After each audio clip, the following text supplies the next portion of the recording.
Bismillahirrahmanirrahim. Assalamualaikum warahmatullahi wabarakatuh. Bismillah, alhamdulillah, salatu wassalamu ala rasulillah Nabiyina Muhammad bin Abdillah, la hawla wa la quwata illa billah, amma ba'du. Rabbi shrah li sadri wa yassir li amri wa hlul 'uqdatam min lisani yafqahu qawli. Rabbana arinal haqqa haqqan warzuqna ittiba'ah wa arinal batila batila warzuqna istinabah. Qala Allah Ta'ala fi ayatil karim, a'udzu billahi minasyaitonir rajim. Bismillahirrahmanirrahim. Wa yas'alunaka 'anil qarnain qul sa'atlu 'alaikum minhu dzikra. Inna makkanna lahu fil ardi wa atainahu min kulli syai'in sababa. Ila akhiril ayah. Sadaqallahu azim wa sadaqa rasul karim. Alhamdulillahi rabbil alamin. Hadirin jamaah halaqah subuh yang mudah-mudahan senantiasa dirahmati, disayangi, diberkahi oleh Allah Subhanahu wa taala. Puji syukur kepada Allah yang masih terus mencurahkan nikmat, inayah, hidayah kepada kita semua, sehingga pagi hari ini kita masih istiqomah menjalankan aktivitas ibadah sholat subuh berjamaah yang kita lanjutkan dengan halaqah subuh kajian ilmu. Seperti biasa, insyaallah kita akan melanjutkan kajian kitab Al-Mustafad min Qasasil Quran, hikmah di balik kisah-kisah dalam Al-Quran. Di antara kisah dalam Al-Quran itu ada kisah seorang penguasa yang kekuasaannya antara masyrik dan maghribnya, tempat terbenam dan tempat munculnya matahari, yang kalau dia hingga di mana saja, tiba di mana saja, itu pasti umat yang dia tempatin atau wilayah yang di mana ada penduduk yang dia tempatin itu pasti dia mampu mengajaknya kepada Allah Subhanahu wa taala. Dialah adalah Dzulkarnain, seorang raja yang amat sangat luar biasa. Dzulkarnain ini Allah ceritakan di dalam surat Al-Kahfi. Karena dalam surat Al-Kahfi ini ada 4 kisah ya. Yang kata Dr. Amru Khalid ini, 4 kisah ini mengajarkan kepada kita tentang adanya berbagai macam fitnah.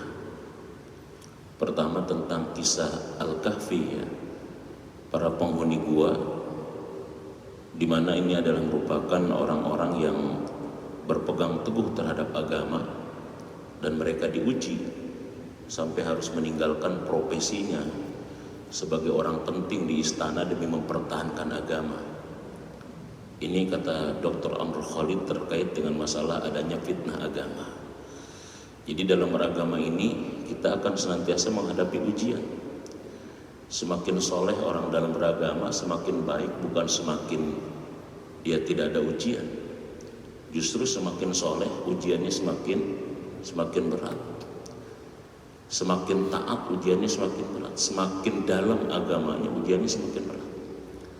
Makanya manusia-manusia yang paling berat ujiannya itu adalah para nabi.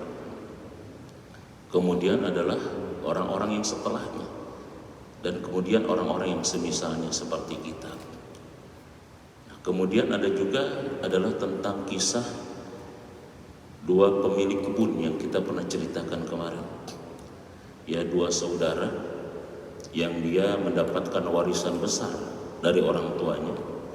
Ya, sampai saya sebutkan ada riwayat yang mengatakan sekitar 8.000 dinar ya. 8.000 dinar itu kalau dirupiahkan bisa 16 miliar misalnya. Yang satu dibelikan tanah, bikin kebun sehingga kebunnya menjadi dahsyat. Yang satu diinfakkan sampai yang bikin kebun itu, yang buat kebun, dia merasa hartanya banyak, luar biasa, bangga diri ya, sehingga dia terkena fitnah harta. Nah, yang ketiga tentang pertemuan antara Nabi Musa dengan Nabi Khidir. Kalau kata para sejarawan, pertemuan Musa dengan pertemuan Khidir ini adalah pertemuan tentang ahli syariat dengan ahli hakikat. Jadi kalau Nabi Musa ini adalah ahli syariat yang ngerasa dirinya hebat, luar biasa, karena memang Nabi Musa itu cerdas. Dia punya julukan namanya Kalimullah, orang yang bicara langsung dengan Allah. Akan tetapi ketika Bani Israel ada yang kagum dan bertanya, wahai Musa, ada nggak orang yang lebih cerdas selain kamu di bumi ini? Kata Nabi Musa, nggak ada yang lebih cerdas dari aku yang paling cerdas. Allah tegur ternyata Nabi Musa. Bertemu dengan Nabi Khidir, belum sampai kepada pelajaran, baru pemanasan 3 peristiwa, Nabi Musa sudah tidak kuat. Ya, ini kata ulama adalah terkait dengan adanya fitnah ilmu. Fitnah ilmu itu memang lebih berbahaya. Banyak orang kadang-kadang ngerasa sudah berilmu, kemudian dia tidak mau lagi menerima pendapat dan ilmu dari orang lain. Nah, yang akan kita ceritakan ini adalah tentang kisah Dzulkarnain terkait dengan adanya fitnah kekuasaan. Karena biasanya begini, Pak. Orang kalau dikasih kekuasaan, dikasih kekuatan, dikasih kelebihan, apalagi kekuasaannya membentang luas dari barat sampai timur, masyrik dan maghrib, ini biasanya orang itu sombong, sewenang-wenang. Ya, biasanya sombong dan sewenang-wenang kalau dikasih kekuasaan, dikasih kekuatan, dikasih kelebihan yang dahsyat. Tapi ini tidak terjadi dengan siapa? Dengan Dzulkarnain. Tidak terjadi dengan Dzulkarnain. Dzulkarnain itu kan lakob. Dzulkarnain itu adalah merupakan bahasa kitanya julukan. Zul artinya yang memiliki, Kornain itu ada yang mengatakan tanduk gitu. Tanduk ini ada yang mengatakan kiasan. Dzulkarnain itu dia karena rambutnya panjang katanya, kemudian dia dikepang. Seperti raja-raja Cina itu kan rata-rata rambutnya dikepang-kepang. Bangsawan-bangsawan Cina itu rambutnya suka dikepang. Ada juga yang mengatakan dia Dzulkarnain itu adalah pemilik perisai. Mungkin kita kalau lihat film-film kolosal itu tuh, film-film apa namanya? Film-film kolosal perang itu biasa pakai perisai di kepalanya, kemudian kepalanya apa? Besi ya, perisai besi, kemudian ada apanya? Ada tanduknya gitu ya, buat ngegadil kayak gitu ya. Kalau senjata di tangan sudah lepas, masih ada senjata di kepala, digadil gitu. Senjata di kepala lepas, ada senjata di gigi gitu. Makanya suka ngasah gigi ya gitu. Jadi Dzulkarnain dia pakai perisai dari besi, kemudian di perisai itu ada seperti tanduknya. Ada juga yang mengatakan Dzulkarnain itu artinya adalah apa? Ya masyrik dan maghrib. Karena dia kekuasaannya antara masyrik dan maghrib, melakukan perjalanan. Dzulkarnain ini raja, Pak, tapi senangnya adalah jaulah gitu. Senangnya adalah jalan-jalan untuk menyadarkan umat manusia kembali kepada Allah dengan kekuasaannya. Makanya dia dahsyat. Nah, di dalam buku-buku sejarah memang seperti di dalam Al-Mustafad. Al-Mustafad ini sebetulnya kalau menceritakan kronologisnya kurang detail. Karena dia kan diambil dari kisah Quran oleh Abdul Karim Zaidan. Kemudian dia hanya menjelaskan apa adanya dalam Quran itu. Makanya untuk melihat tentang kronologis saya selalu dibantu dengan buku lain. Contoh misalkan tentang Dzulkarnain. Di dalam kitab-kitab yang ada seperti di dalam kitab Al-Mustafad ini nggak diceritakan siapa nama asli Dzulkarnain. Kalau Dzulkarnain itu adalah merupakan lakob, julukan, kira-kira siapa dia? Hidup di zaman siapa dia? Seperti apa kepribadiannya? Nah, Quran tidak menjelaskan itu karena memang tujuan kisah dalam Quran itu bukan itu. Bukan nama dan di mana dan dalam masa apa dia itu ada. Tapi Quran itu lebih kepada kenapa dan bagaimana. Itu Quran. Makanya saya sudah pernah bahas di depan ya. Kata yang dipilih oleh Quran untuk cerita ini kan disebut dengan kisah. Ya, bukan dengan istilah sirah, bukan dengan istilah tarikh ya, tetapi kisah. Karena kisah itu lebih kepada esensi, substansi dari peristiwa itu apa, sehingga bisa menjadi pelajaran berharga bagi kita sebagai manusia. Nah, yang saya baca di dalam kitab Al-Bidayah wa Nihayahnya Ibnu Katsir ya, di jilid yang pertama juz yang kedua halaman 108 ini. Ini banyak riwayat yang menjelaskan tentang Zulkarnain ini siapa. Riwayat melalui jalur Ibnu Abbas, Zulkarnain itu nama aslinya adalah Abdullah bin Dahak bin Ma'ad.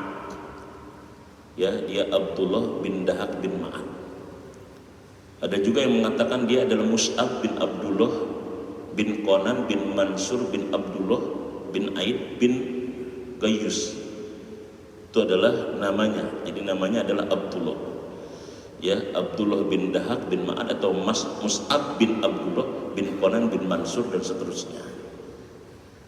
Nah, dia ini ada yang mengatakan, ya kata Ibnu Katsir dalam Al-Bidayah itu adalah Islam ataupun ditauhidkan, diislamkan itu pada masa Nabiullah Ibrahim alaihissalam. Jadi beliau termasuk pengikut agamanya, milahnya Nabi Ibrahim alaihissalam. Ini satu riwayat, beliau mengikuti milah dan agamanya Nabiullah Ibrahim alaihissalam. Nah, Zulkarnain ini ya diceritakan dalam Quran. Wa yas'alunaka an dzil qarnain. Ya, dari mulai ayat 83 ya. Mereka bertanya kepada Muhammad tentang Zulkarnain. Qul sa'atlu 'alaikum minhu dzikran. Ya, aku akan ceritakan tentang kisah Zulkarnain ini. Siapa dia itu? Inna makanna lahu fil ardi wa atainahu min kulli syai'in sababa.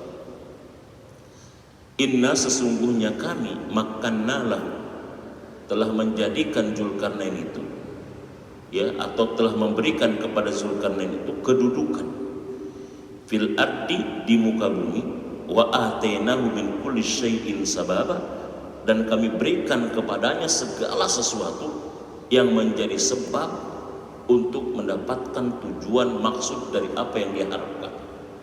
Ini luar biasa. Jadi wa atainahu min kulli syai'in sababa. Jadi gimana dia tidak menguasai barat dan timur? Gimana dia tidak mau hebat? Allah berikan segala sebab, segala sarana yang mampu dia mencapai kepada tujuan maksud daripada kekuasaan. Ini luar biasa. Makanya di sini dari kata tamkin, Pak ya. Jadi tamkin itu artinya sesuatu yang menunjukkan kemampuan, ya. Jadi menjadikan bisa dan mampu. Kemampuan dalam hal apa? Kemampuan dalam hal kekuasaan. Makanya penguasa itu memang harus memiliki kemampuan, ya. Paling tidak harus memiliki 3 kemampuan penguasa itu. 1, kemampuan manajerial. Zulkarnain itu memiliki itu, kemampuan memanage dari berbagai macam SDM, SDA yang ada, di manage seperti apa. Maka syarat penguasa itu harus memiliki kemampuan manajerial yang pertama, ya. Yang kedua adalah cerdas. Penguasa itu harus cerdas. Nah, Zulkarnain ini sifatnya dijelaskan oleh beberapa ulama adalah, pertama, Zulkarnain ini cerdas. Seperti Allah ketika memilih Tolut ya menjadi seorang pemimpin, kan cerdas dulu. Bastotan fil ilmi wal jismi gitu. Jadi ketika Allah angkat Tolut sebagai pemimpin bagi Bani Israel gitu ya, karena memiliki bastotan fil ilmi wal jismi, dia memiliki kekuasaan, keluasan di dalam ilmu dan kekuatan di dalam tubuhnya. Jadi syarat pemimpin begitu. Jadi pertama punya kemampuan manajerial yang hebat, yang kedua dia cerdas. Nah, yang ketiga, pemimpin itu di samping ini adalah kuat dan amanah. Ini yang paling penting, kuat dan amanah. Ini Rasulullah SAW menegaskan, ya, akhir zaman ini kata Rasulullah, sayati ala nasi sanawatu khadda'at, akan datang nanti suatu zaman yang disebut dengan sanawatul khadda'at, tahun-tahun yang penuh dengan tipu daya. Jadi akan datang suatu zaman namanya adalah ada generasi Ruwaibidah namanya. Generasi Ruwaibidah. Apa generasi Ruwaibidah? Kata Rasul begini, ya'ti 'alan nasi sanawatu khadda'ah, akan datang suatu saat kepada umat manusia yang disebut dengan sanawatu khadda'ah, tahun-tahun yang penuh dengan tipu daya. Apa tahun yang pernah tipu daya itu? yusaddiqu fihal kadhib wa yukadzibu bihas shadiq. Pertama, tahun tipu daya itu nanti muncul yusaddiqu fihal kadhib, akan dibenarkan orang yang suka bohong. Para pendusta itu akan dianggap orang jujur. Para pendusta itu dianggap orang yang benar. Wa yukadzibu bihas shadiq, dan orang-orang jujur benar justru dianggap pendusta.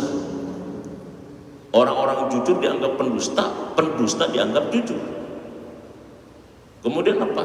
Wa yu'minu bihal kha'in wa yukhawinu bihal amin.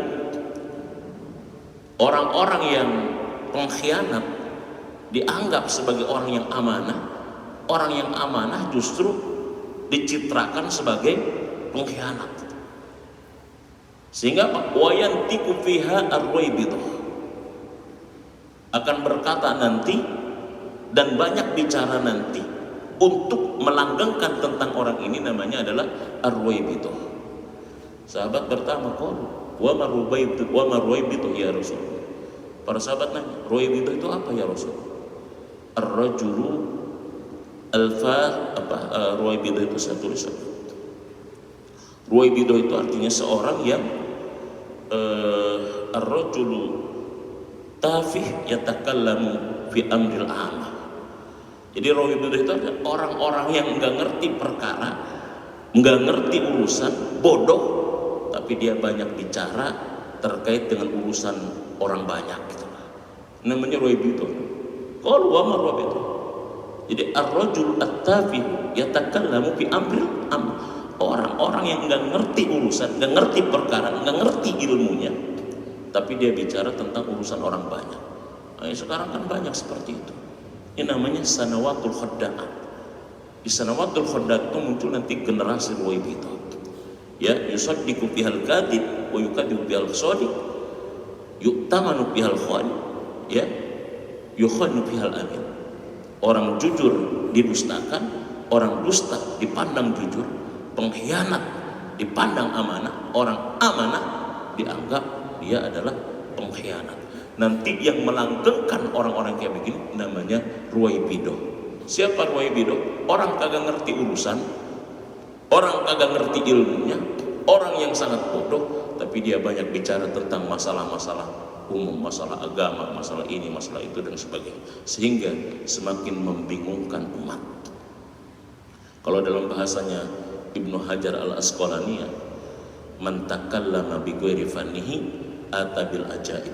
Ya, kata Ibnu Hajar di dalam Fathul Barinya Syarah Sahih Bukhari, man takallama bi ghairi fannihi atabil ajaib. Orang yang banyak bicara padahal dia tidak memiliki ilmu, bukan orang yang berkuasa terhadap itu, ya, tidak memiliki kapasitas terhadap itu, inilah yang menyebabkan munculnya kekisruhan dan kerancuan-kerancuan di dalam urusan orang banyak, apalagi dalam urusan agama. Nah, ini Bapak dan Ibu yang dirahmati oleh Allah Subhanahu wa taala, ya, calon seorang pemimpin. Makanya kepribadian Zulkarnain itu pertama dia itu cerdas. Yang kedua orangnya soleh. Orangnya beriman, mengesahkan Allah. Kuat sekali. Bahkan dia pemaaf orangnya. Nah, jadi inna makkanna lahu fil ardi wa atainahu min kulli syai'in sababa. Allah kemudian berikan dia kedudukan di bumi ini dengan kedudukan yang sangat luar biasa. Bahkan bukan hanya itu, Allah kemudian berikan kepada Zulkarnain itu adalah segala hal atau sebab yang dia bisa mencapai tujuan dari sebuah kekuasaannya.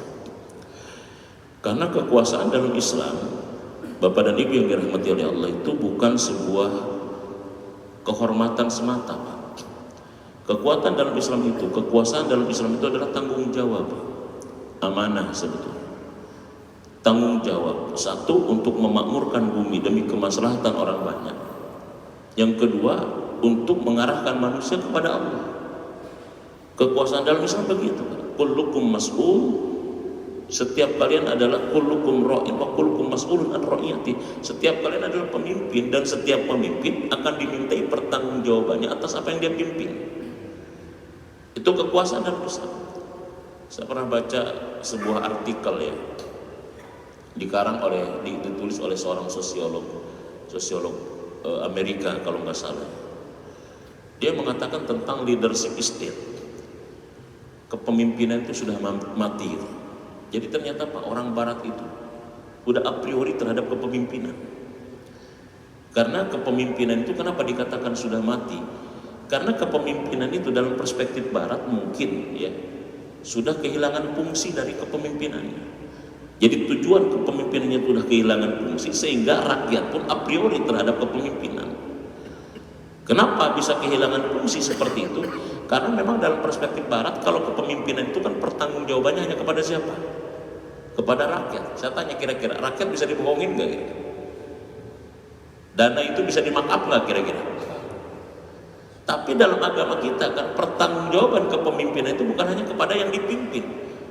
Pertanggungjawaban kepemimpinan dalam Islam itu adalah pertanggungjawabannya kepada siapa? Kepada Allah. Sedangkan Allah nggak bisa dibohongin. Allah nggak bisa kita makap gitu. Allah nggak bisa kita bohongin, kita kadarin. Sehingga kepemimpinan dalam Islam itu tidak akan pernah mati. Itulah perbedaannya. Adalah nilai-nilai spiritual.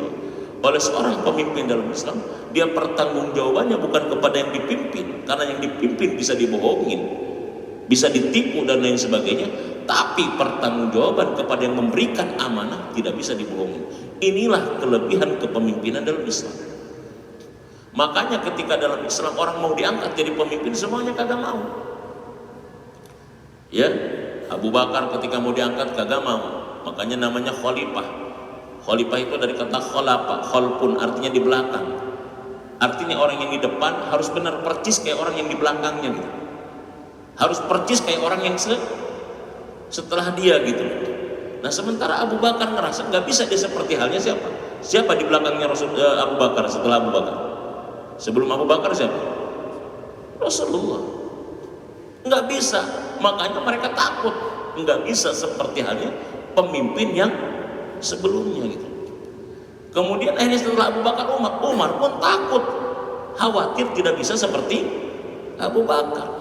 Begitupun dengan yang lain, sehingga mereka ketakutan ketika mau jadi pemimpin. Makanya dulu para sahabat pada nggak mau, ya, pada nggak mau dulu. Kenapa mereka nggak mau? Karena mereka khawatir tidak bisa seperti orang yang sebelumnya dan bertanggung jawab apa yang dipimpin kepada Allah Subhanahu wa taala. Dulu sampai seperti itu. Kalau sekarang banyak sekali calon yang ingin jadi pemimpin. Tetapi ya dalam kondisi-kondisi tertentu orang-orang baik, orang-orang jujur harus ke depan daripada nanti yang di depan adalah orang-orang yang tidak amanah. Ya. Jadi dalam kondisi saat ini kita bisa pakai teorinya Nabi Yusuf ya. Nabi Yusuf alaihissalam menawarkan karena ngerasa dirinya adalah amanah, dirinya adalah baik, dirinya adalah punya kapasitas. Nabi Yusuf menawarkan, karena kalau yang baik tidak mau jadi pemimpin, nanti yang buruk yang akan menjadi pemimpin. Nah jadi kepemimpinan dalam agama Islam Pak, tidak akan pernah mati dan akan bertanggung jawab orang yang memimpin ketika orang itu beriman kepada Allah Subhanahu wa taala. Seperti halnya Zulkarnain. Nah saya akan ceritakan sedikit tentang kronologis ya Zulkarnain di dalam memimpin. Zulkarnain ini Pak, Allah berikan kepadanya kekuasaan, kedudukan di muka bumi dengan kekuatan, dengan ilmu, dengan harta dan yang lainnya, sehingga dimanapun bumi itu dipijak, maka Zulkarnain mampu menghantarkan para penduduknya untuk beribadah dan mengabdi kepada Allah Subhanahu wa taala. Sampai suatu saat Zulkarnain itu mendatangi tempat di mana terbenamnya matahari. Ya, tempat wajada indaha qauman, dan ketika Zulkarnain sampai wajadaha tagrub fi ainin hamiatin wajada indaha qauman kunna yadal Quran imma an tu'adziba wa imma an tattakhidha bihi musna. Dia ketika itu sampai di sebuah tempat ya namanya adalah Maghribas Syamsi, tempat terbenamnya matahari. Saya catat di sini tempat terbenamnya matahari ya beberapa wilayah lah ya diantaranya. Ada kata Ibnu Athur ya, tempat terbenamnya matahari yang didatangi oleh Zulkarnain itu adalah diantaranya adalah Iran katanya ya, Kazakhstan gitu, Rusia, Georgia dan juga Azerbaijan gitu. Ya, itu dalam beberapa riwayat, itu salah satunya dalam tafsir Ibnu Athur adalah itu namanya Maghrib Syamsi. Kalau sekarang itulah, kalau sekarang. Ya, nah di situ Zulkarnain datang ke situ, dia menemukan tentang penduduknya, yang penduduk itu tidak beriman kepada Allah Subhanahu wa taala. Kemudian Zulkarnain diberikan pilihan oleh Allah. Terserah kau mau apakan penduduk itu.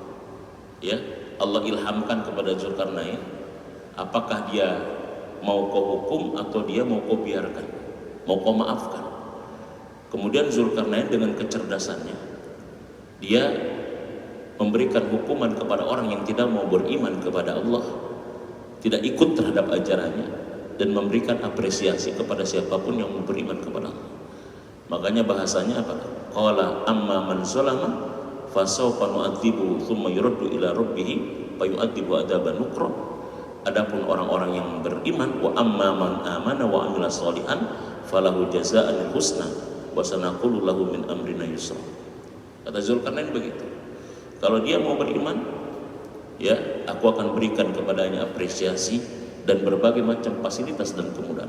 Tapi kalau dia masih membangkang, aku akan hukum dan hukumannya aku serahkan kepada Allah Subhanahu wa taala. Jadi amat sangat bijaksana Zulkarnain itu. Nah, ketika dia sampai kepada satu tempat lagi, di situ adalah tempat di mana Zulkarnain tidak paham dengan penduduknya, bahasa penduduknya. Mungkin karena beda bahasa. Mungkin bahasa kitanya tempat itu tempat primitif gitu. Bahasa Zulkarnain dengan bahasa penduduknya itu tidak berbeda. Nah, sehingga Zulkarnain tapi paham terhadap apa yang diinginkan oleh penduduknya itu dengan bahasa isyarat atau ada penerjemah.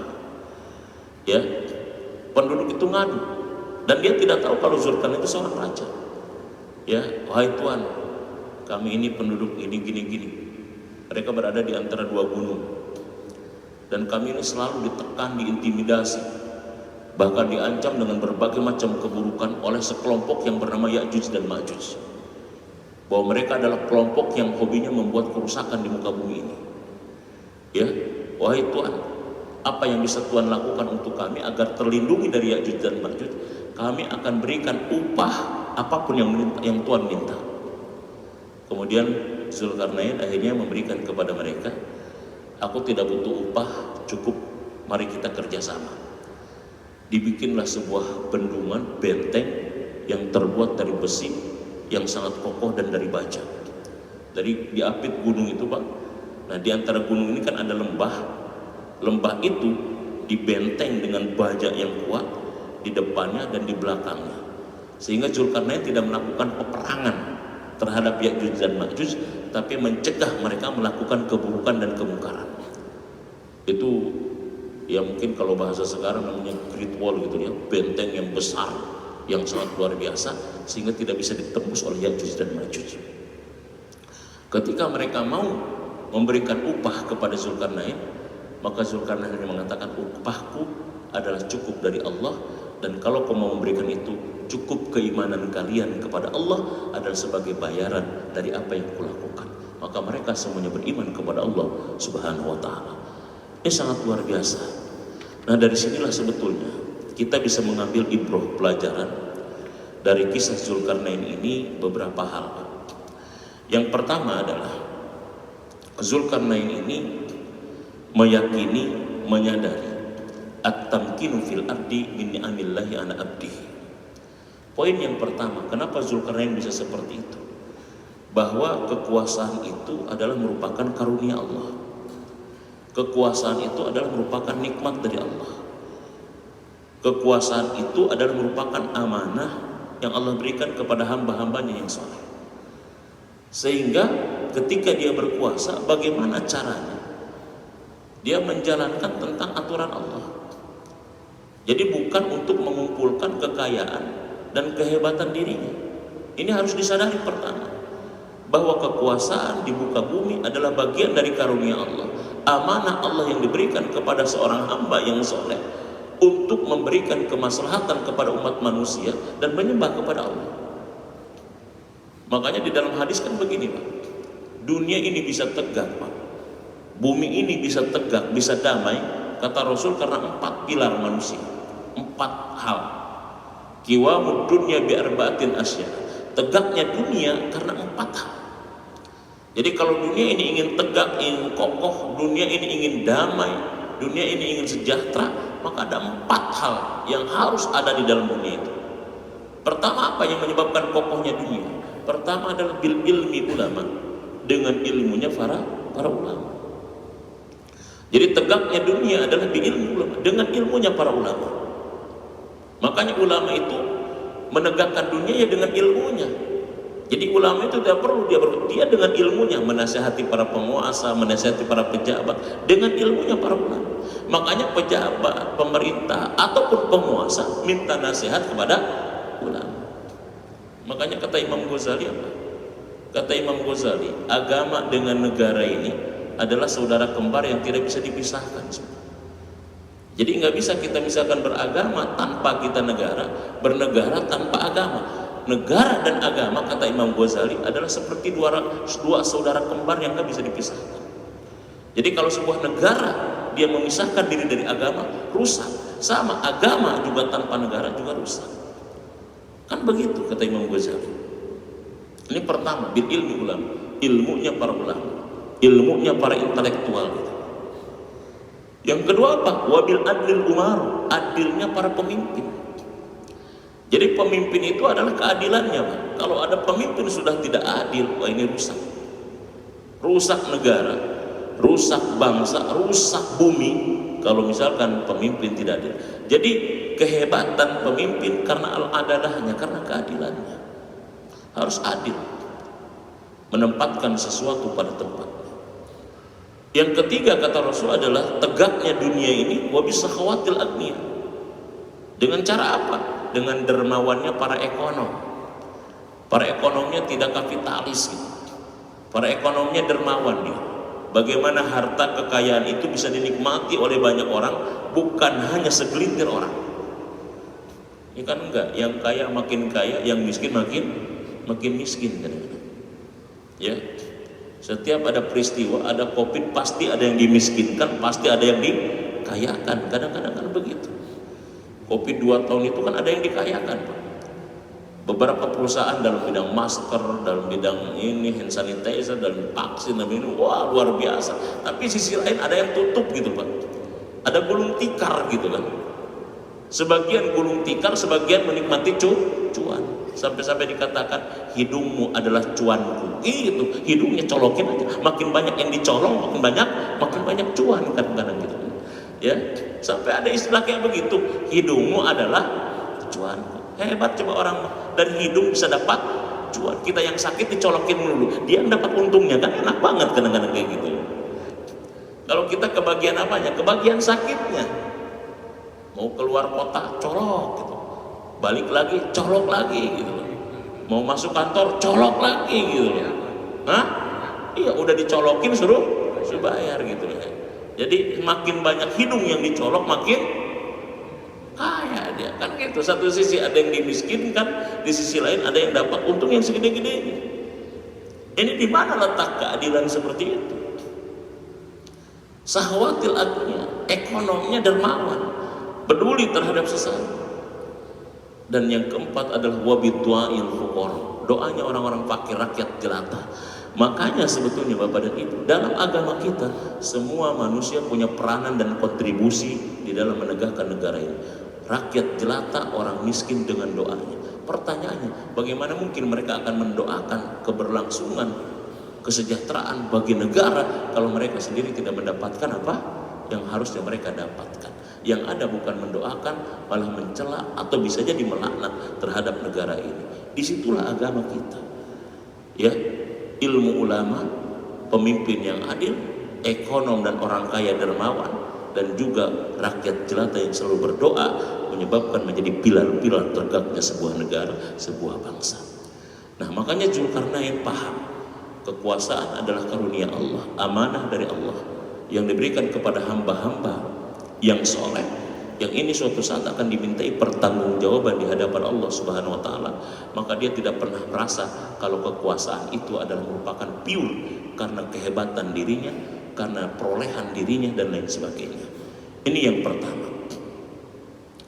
Yang kedua, kalau sudah berkuasa dan mampu mensejahterakan terhadap rakyat, penguasa itu harus hijrah. Zulkarnain itu kerjanya, Pak, bahasa kitanya mungkin kalau sekarang belusukan kayaknya gitu.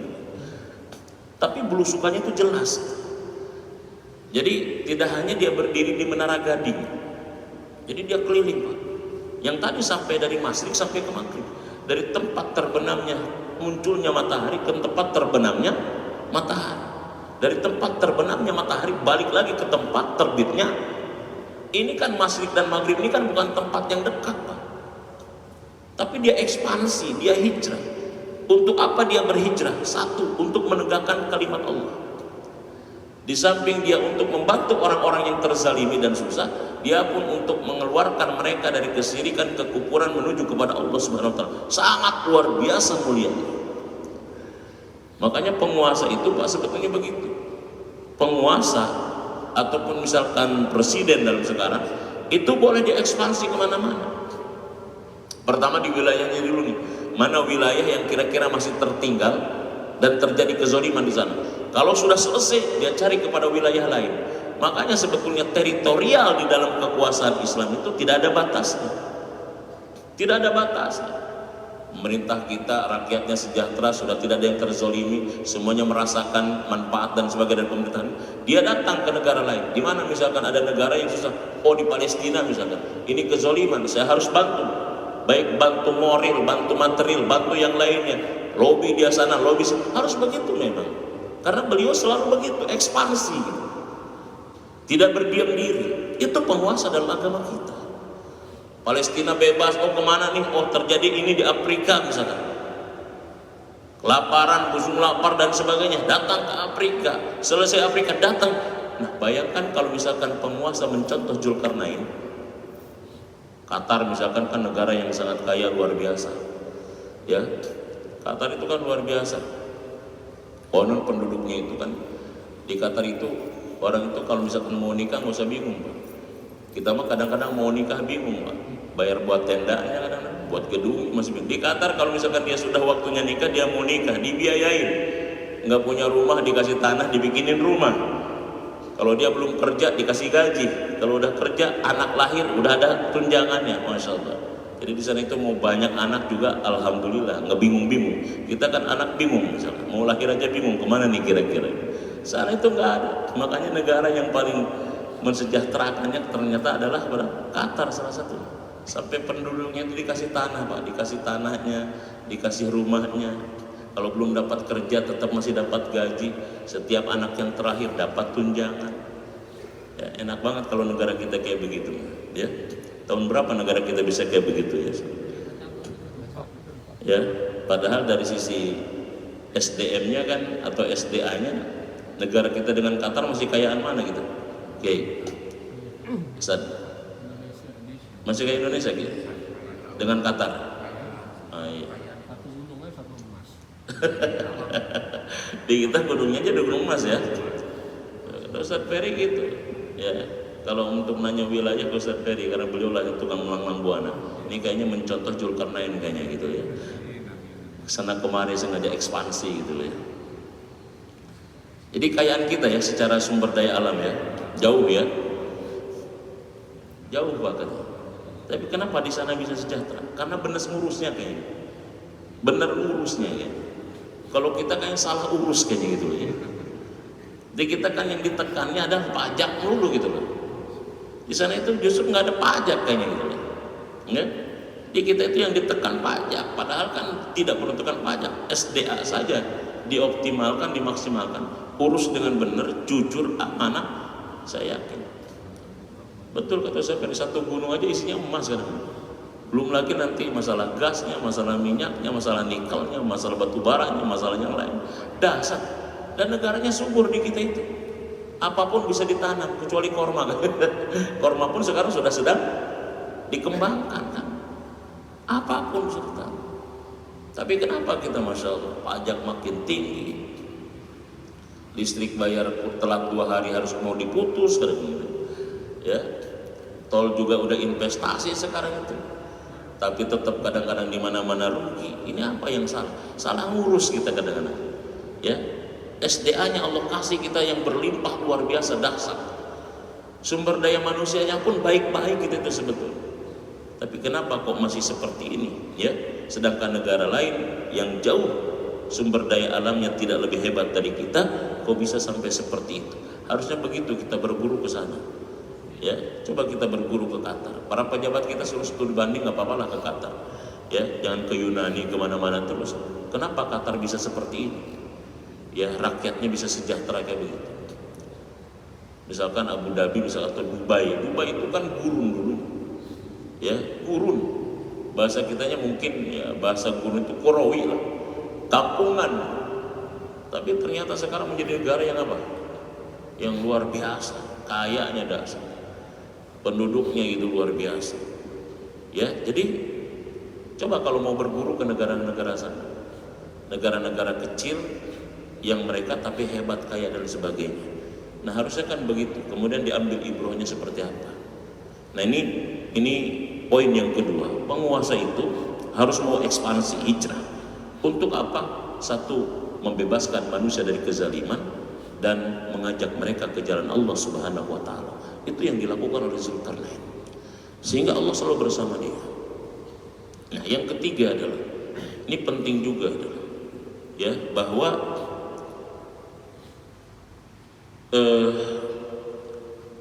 Zulkarnain ini ketika dia mampu melepaskan orang dari kezaliman, ya, membantu orang banyak, dia merasa itu adalah bagian daripada rahmat Allah. Jadi ketika Zulkarnain mampu membangun dinding yang besar sehingga melindungi kaumnya dari Ya'juj dan Ma'juj yang suka membuat kerusakan, ketika mereka tanya tentang itu, hebatnya engkau luar biasa, dia mengatakan ini adalah rahmat Allah. Ini adalah pertolongan Allah, bukan kehebatan diriku. Jadi dia mengembalikan semua kehebatannya kepada siapa? Kepada Allah, bukan kepada dirinya. Sehingga hal ini mencegah dirinya dari kesombongan. Ini makan kadang-kadang semuanya ingin diklaim, padahal bukan karya dia, diklaim oleh karya dia. Zulkarnain karyanya pun dikembalikan kepada Allah. Itu kan begitu kan? Ini adalah merupakan rahmat Allah. Ya, bahwa kekuasaan ini, aku bisa begini, aku bisa begitu, adalah bagian daripada rahmat Allah. Dia mengembalikan semua karunia-Nya kepada Allah. Semua kehebatan dirinya dikembalikannya kepada Allah Subhanahu wa taala. Itu Zulkarnain seperti itu. Sama kita itu Pak begitu. Sebetulnya kita beramal soleh, kita bisa beramal soleh, kita bisa taat, kita bisa baik. Itu karena siapa? Karena Allah sebetulnya. Bukan semata-mata karena kita. Kalau kita mengembalikan semua amal kita kepada diri kita, munculnya nanti kita sombong karena amal. Oh, saya bisa ke sini, saya bisa ke masjid, ini karena Allah yang menggerakkan hati saya. Oh, saya bisa membantu, ini karena Allah, bukan karena kehebatan diri kita. Kembalikan semua yang kita lakukan adalah kepada Allah Subhanahu wa taala. Ini adalah merupakan pelajaran berharga dari penguasa yang diabadikan Allah dalam Al-Quran, yaitu Zulkarnain. Nah, yang keempat terakhir, kekuasaan. Pelajaran dari Zulkarnain ini, kekuasaan itu bukan hanya berbentuk jabatan, tapi kekuasaan itu bisa berbentuk ilmu, bisa berbentuk kekuatan. Jadi sebetulnya kita dikasih ilmu, itu pun kita diberikan kekuasaan oleh Allah. Bahkan barang siapa yang memiliki ilmu, barang siapa ingin dunia dengan ilmu, ingin akhirat dengan ilmu, ingin keduanya juga dengan ilmu. Jadi ilmu dan kekuatan juga adalah bagian daripada kekuasaan. Jadi kekuasaan tidak mesti harus jabatan, tapi kita dikasih ilmu, kita dikasih kekuatan, kita dikasih kesehatan, itu pun bagian daripada kekuasaan yang kita bisa manfaatkan untuk kemaslahatan umat manusia sebanyak-banyaknya. Itu barangkali yang bisa disampaikan dalam kajian Al-Mustafad min Qasasil Quran, dari kisah penguasa yang hebat, ya, yang luar biasa, yang bernama Zulkarnain. Ya, cuma kita kadang-kadang suka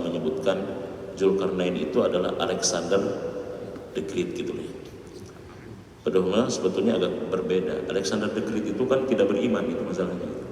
Ya, dia tidak mentauhidkan Allah. Kalau Zulkarnain kan jelas, ya, dia adalah pribadinya beriman, ya, dia beragama tauhid gitu ya, dia amanah, dia jujur, cerdas dan taat kepada Allah. Jadi orientasi kekuasaannya adalah orientasi pengabdian dirinya kepada Allah Subhanahu wa taala. Itu barangkali yang bisa disampaikan. Mudah-mudahan ada manfaat bagi kita semua. Yang benar dari Allah, yang salah semata-mata kebodohan saya sendiri. Mari kita tutup dengan hamdalah dan kafaratul majlis. Alhamdulillahirabbil alamin. Subhanakallahumma rabbana wa bihamdika asyhadu an la ilaha illa anta astaghfiruka wa atubu ilaik. Assalamualaikum warahmatullahi wabarakatuh.